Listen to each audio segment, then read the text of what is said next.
Salam alaikum mes amis, salam alaikum wa rahmatullah wa barakatuh mes chers amis. Nous sommes le 2/4/2019, toujours, il est 13h46. Je vais refaire la vidéo sur Monsieur Bellatar, car une partie de cette vidéo est un peu, ma foi, un peu claquée. Je vous laisse avec Yassine Bellatar et le djihadisme. Suite. Oui, tu peux vérifier l'identité? Oui, moi aussi je suis pressé, monsieur, il est fou lui. Voilà. Oui, il y a dénommé Abaoud. Il a tué 130 personnes? Très bien, je vais la mort quand même ou pas? Qu'est-ce que je fais? Yassine Bellatar, vous vous intéressez à la fuite de Abaoud, vous vous intéressez aussi dans votre nouveau spectacle, en tout cas dans sa version actualisée, à cet homme qui a commis l'attentat à Strasbourg, et vous dites qu'il a été attrapé à quelques dizaines, voire à quelques centaines de mètres de là où habite sa mère. Pourquoi vous relevez cette information? Parce que les djihadistes ne vont jamais très loin de chez leurs parents, je pense. Je sais pas si c'est le couscous de leur mère qui leur manque. Alors, première des choses, quelqu'un qui connaît la religion, apparemment il connaît sa religion, donc je ne comprends pas comment il peut relever ce terme de djihadisme qu'il veut, dans le fond qui ne veut rien dire, surtout pour nous venant d'Occident et n'ayant pas le logiciel, ma foi, d'une république islamique. Donc ce jeune homme est un imposteur. Mais Salah Abdeslam n'était pas très loin de chez ses parents à Molenbeek. Voilà, ils reviennent là où ils ont pied. La fierté que j'ai, c'est qu'il y avait cette idée, puisque toutes les semaines, moi j'écris une demi-heure de nouveaux spectacles sur l'actualité, donc les Gilets jaunes, malheureusement ces événements tragiques de Strasbourg, il a fallu encore une fois distinguer les musulmans de ce genre d'individus qui sont des blaireaux, parce qu'ils peuvent te dire des discours où ils sont persuadés que c'est les seuls musulmans à souffrir. Il y a 6,5 millions de musulmans, il n'y a pas 6,5 millions de djihadistes.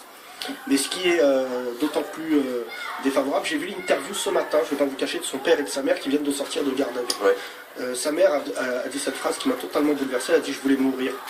C'est qu'on oublie l'impact qu'il y a sur les proches, et surtout je pense qu'il faut réaliser, son père a dit une phrase qui n'a jamais été dite par un parent de djihadiste, qui a dit ce matin « si je savais que c'était son intention, je l'aurais dénoncé à la police ».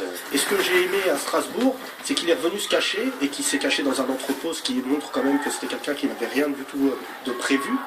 On prend à chaque fois, on en fait des grands djihadistes, des chefs de guerre, mais c'est quand même des mômes qui n'ont aucune stratégie si ce n'est le chaos. Il ne faut pas oublier que cette fois-ci, le quartier n'a pas protégé ce genre d'individus. Parce que souvent les djihadistes se tournent vers le quartier là où ils ont grandi en se disant bah, ils vont cacher, comme si les Corses prenaient le maquis. On a même entendu des applaudissements lorsqu'il a été tué jeudi soir. Mais qui a plus peur du djihadisme que les gens qui vivent avec eux? Je veux dire, à un moment, les gens qui sont le plus tués par les djihadistes, c'est les musulmans. Qui a peur aujourd'hui quand un djihadiste est en cavale? Ben malheureusement, c'est vrai que le profil est souvent similaire. C'est des mecs de quartier, et le quartier, c'est la dernière chose qu'il veut, c'est recevoir le mec, le voir revenir. Parce qu'aujourd'hui, il n'y a pas de solidarité possible avec ces gens-là.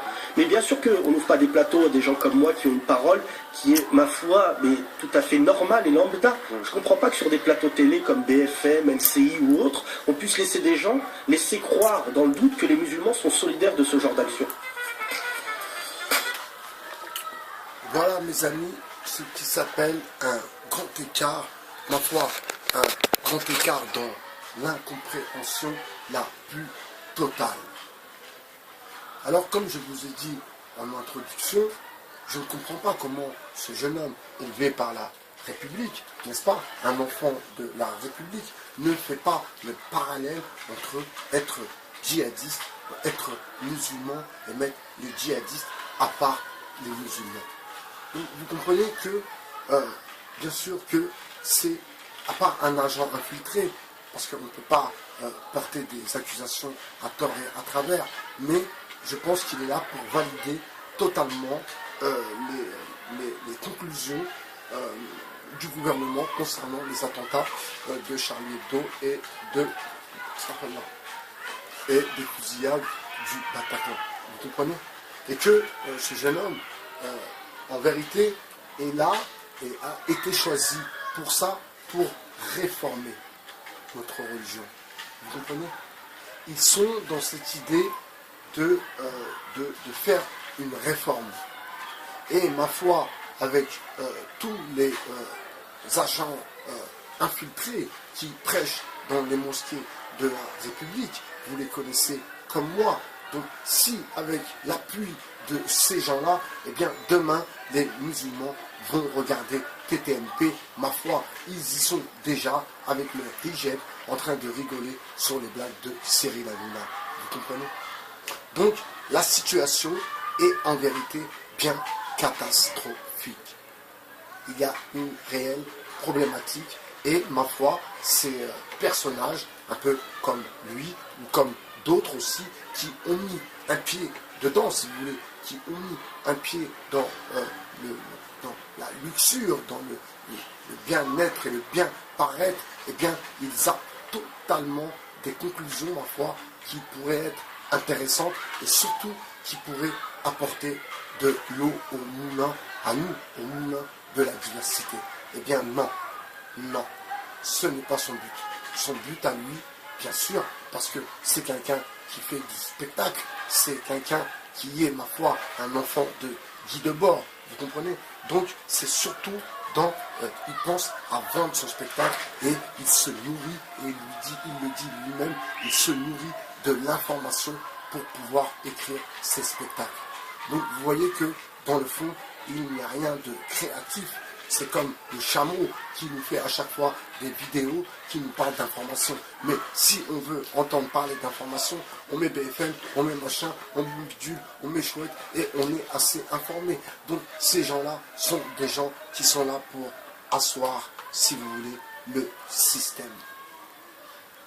Et bien sûr, ils ont été choisis pour ça, comme intègres, ma foi, comme disait et le veut M. Jacques Attali, une classe de musulmans qui est au-dessus de celle d'avant, vous comprenez, qui consomment comme les autres, vous comprenez, que ça devienne des consommateurs comme tous les autres.